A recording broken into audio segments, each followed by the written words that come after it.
Welcome, Scott. Now Scott Euler, Corporate Vice President and General Manager, Embedded Division from AMD, will give us more information about the activities of his company and the new products they are launching here. And yeah, please go ahead, Scott. Great, it's good to be here. AMD is well known as an embedded processor company, but you are very strong in the embedded area as well. Why is it so important for AMD to be in the embedded sector? Yeah, I think it's, people maybe historically have thought of AMD as kind of a PC company. Yeah. But if you look, we actually are making really good progress in terms of diversifying a lot of our businesses. We actually, if you look back historically, greater than 95% of our revenue came from the PC space. But if you look, we've made good progress in starting to diversify into new markets, and embedded is a focus area for us. If you look, in 2015, we'll probably be more than half of our business outside of the traditional PC space, and the embedded business is a big part of that. Do you see this trend will go on, because nowadays the PC business is declining and the embedded sector is growing due to the tablets and the smartphones and all these stuff of things? Absolutely. We think that the embedded market represents a really good opportunity. The Internet of Things, connected intelligence is a big part of why we think embedded is a good opportunity at AMD. And that's really where we're taking a lot of the investments that we've had historically in great technology in the client and consumer space, and now migrating that into the embedded space. And are there special advantages or requirements for the embedded sector? Absolutely. When you look at the attributes of being an embedded supplier as opposed to a consumer supplier, things like reliability in the consumer space, maybe not as much of a concern as in the embedded space. Things like longevity. People tend to take and want to buy products that they are sure will have supply and the ability to be supported for 3, 5, 7, 10 years, right? And those are things that aren't typically part of a consumer market. So, as well as unique features and connectivity, right? Embedded systems tend to be a lot more diverse. I kind of joke that embedded is 400,000 different things. It's many different things. So you need to plan that way when you're building products, as opposed to building products that are purpose-built for a particular application like PCs. And do you see also, I think in the embedded market, the trend to SoCs, to combining anything in one piece of silicon, is also a trend. How do you cope with this? Absolutely. It's a big part of what AMD has been historically good at.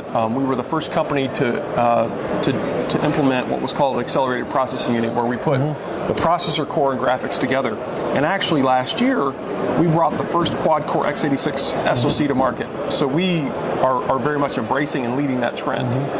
We think that will continue, right? More and more integration gives us the capability to provide more and more capability in form factors and lower power than we've ever been able to provide before. And do you think the x86 market will continue?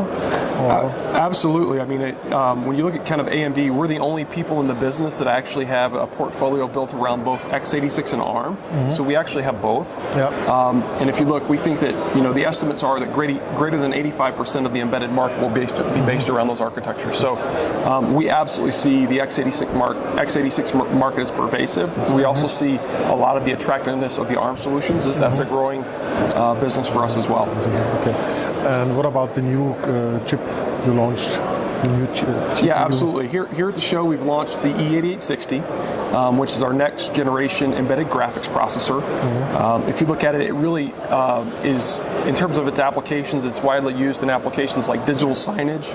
You see a lot here at the show about digital signage, people that actually have the ability to have multiple different displays, replacing menu boards with things like interactive content for quick service restaurants, different media walls where you have actually kind of the ability to have multiple different displays. We also see that there's a growing trend around using graphics processors in computing applications, because they're essentially massively parallel computing engines.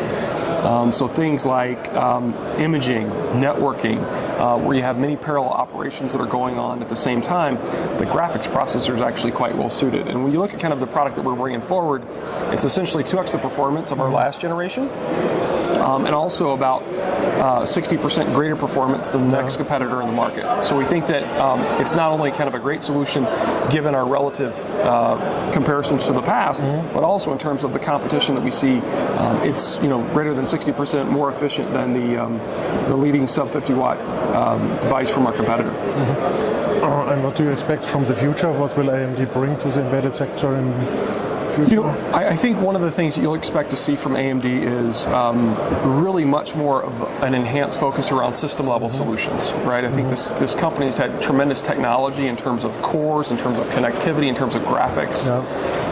Really, you're going to see a lot more from us around the system philosophy.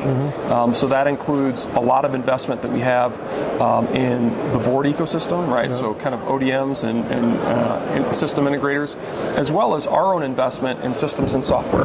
Because we have vertical markets that we're going after. We want to make sure that we provide more holistic solutions in those markets that really kind of facilitate our customers' time to market, and then also give us the capability to really showcase the performance we have as it relates to those verticals that we're going into. Okay, thank you very much. Great. Scott. All right, appreciate it. Thank you. Bye-bye.